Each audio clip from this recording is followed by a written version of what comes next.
अस्सलामुअलैकुम जी, मेरा नाम है शाहिद और आज मैं हाज़िर हूँ एक नई वीडियो और नए टॉपिक के साथ। तो आज की हमारी वीडियो का टॉपिक है जी कि अगर आपको एफबीआई की तरफ से नोटिसेज़ का सामना करना पड़े, और नोटिस किसी किस्म का भी हो सकता है। वो सेक्शन 114 के तहत नोटिस हो सकता है, सेक्शन 121 के तहत नोटिस हो सकता है, सेक्शन 37 के तहत नोटिस हो सकता है, सेक्शन 111 के तहत नोटिस हो सकता है, मतलब कई तरह के नोटिस। तो हर तरह का नोटिस अगर आपको एफबीआई की तरफ से किसी भी तरह का कोई नोटिस निकल आए और उस नोटिस को अगर इन केस आप इग्नोर करते हैं, आप उसकी प्रॉपर कंप्लायंस नहीं करते, प्रॉपर रिप्लाई नहीं करते, तो उस चीज़ के क्या नताइज हो सकते हैं, क्या कॉन्सिक्वेंसेस हो सकते हैं।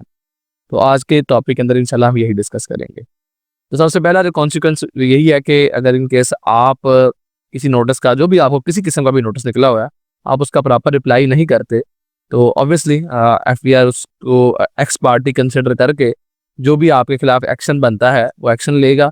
अगर कोई पेनल्टी बनती है तो पेनल्टी आयद होगी आपके ऊपर, कुछ सरचार्ज बनता है, मतलब जिस तरह का भी एक्शन, लीगल एक्शन आपके खिलाफ जो बनता है वो एफबीआई लेगा लॉ के तहत। और उसके मुताबिक आपके ऊपर अगर पेनल्टीज बनती हैं, सरचार्ज बनता है, टैक्स बनता है, तो वो अकॉर्डिंगली जो है ना वो अपनी प्रोसीडिंग कार लाएगा। ठीक है जी।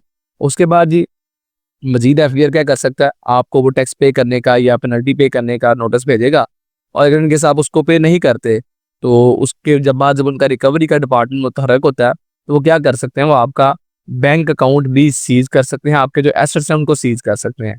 इवन कि अगर उनको कुछ अमाउंट रिकवर करनी हो आपसे, तो वो आपके बैंक अकाउंट के अंदर अगर पैसे पड़े हुए हैं, तो वो बैंक से आपके वो पैसे भी निकलवा सकते हैं, जितने भी पैसे आपके उनकी तरफ रिसीवेबल है। ठीक है, वो पैसे निकलवा सकते हैं, या इवन कि आपका बैंक अकाउंट सीज कर सकते हैं। आपके नाम पे कोई बाइक या गाड़ी चल रही है, कोई प्रॉपर्टी आपके नाम पे मौजूद है, तो आपके इन एसेट्स को भी सीज किया जा सकता है, और वो ये सीज करने के बाद उनको सेल करके अपनी रिकवरी कर सकते हैं। ठीक है जी। तो ये एक्शंस भी एफबीआई ले सकता है। उसके बाद मजीद फाइनेंशियल कॉन्सिक्वेंसेज किस तरह के आपको मसाइल का सामना करना पड़ता है, जैसे कि अगर इनके आपके ऊपर कोई पेनल्टी आयद हो गई है और वो पेनल्टी आप ऑन टाइम पे नहीं करते, तो वक्त के साथ साथ उसके अंदर बाकायदा सरचार्ज ऐड होता होता जाता है। सरचार्ज मतलब जुर्माना, कि आपने पेनल्टी नहीं पे की, अब उसके ऊपर आपको जुर्माना हो रहा है मजीद।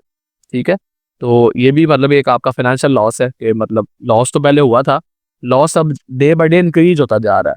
उसके बाद अगर आपके एफबीआई की तरफ कोई टैक्स रिफंड बनते हैं, मतलब आपने कोई ट्रांजेक्शन जैसी की हुई है कि अगर आप प्रॉपर रिटर्न फाइल करें, तो आपके तमाम टैक्सेस एडजस्ट होने के बाद भी कुछ एक्स्ट्रा टैक्स गवर्नमेंट की तरफ गए हुए हैं, तो ऐसी सूरत में वो जो रिफंड आपका वैसे बनता था, अगर आप प्रॉपर फाइल होते, प्रॉपर नोटिस का रिप्लाई करते, प्रॉपर रिटर्न फाइल करते, तो ऐसी सूरत में अगर आप नहीं करते, तो आपके जो रिफंड है वो भी लॉस हो जाएंगे, वो भी आपके ज़ाया हो जाएंगे।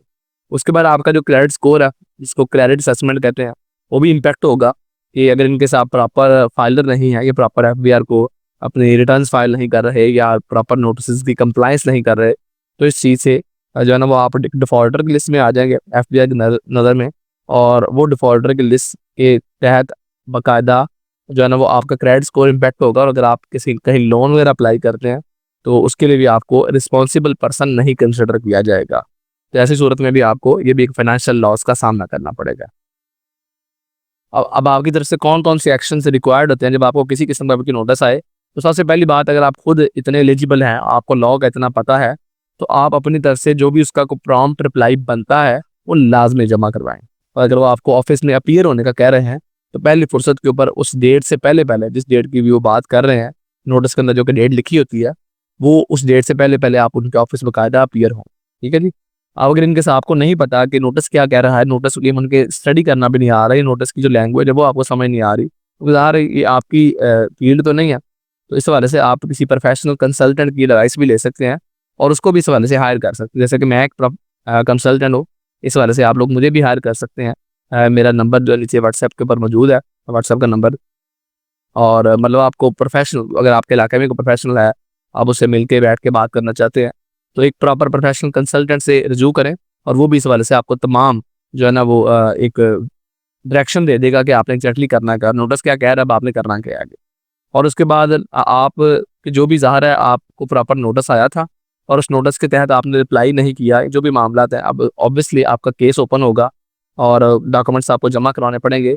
तो ये है कि आप ऑन टाइम अपने तमाम डॉक्यूमेंट्स जो कि ज़रूरी हैं, जो उन्होंने इस नोटिस के अंदर मेंशन किए हुए हैं, पहली फुर्सत के ऊपर अपने वो तमाम डॉक्यूमेंट्स आप गैदर करके अपने पास रख लें, ताकि फ्यूचर में जब कभी भी एफआईआर उनको डिमांड करे, तो आप उनको ऑन टाइम डिलीवर कर सकें। ये ना हो कि आपको बहुत थोड़ा टाइम मिलता है इसके डॉक्यूमेंट्स कलेक्शन के हवाले से, और उस टाइम के अंदर आपको फिर डॉक्यूमेंट्स मिले ही ना, तो इसकी वजह से भी आपके लिए मसला बन सकता है।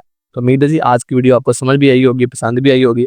इस वाले से अगर आपको फिर भी किसी किस्म की कन्फ्यूजन हो या टैक्स कंपनी या ट्रेडमार्क वगैरह के हवाले से किसी को सर्विसेज भी रिक्वायर्ड हो, तो दिए गए व्हाट्सएप नंबर के ऊपर रब्ता कर सकता है। मिलते हैं इस तरह के किसी और वीडियो में किसी और टॉपिक के साथ। तब तक के लिए अपना बहुत सारा ख्याल रखिए जी। अल्लाह हाफ़िज़।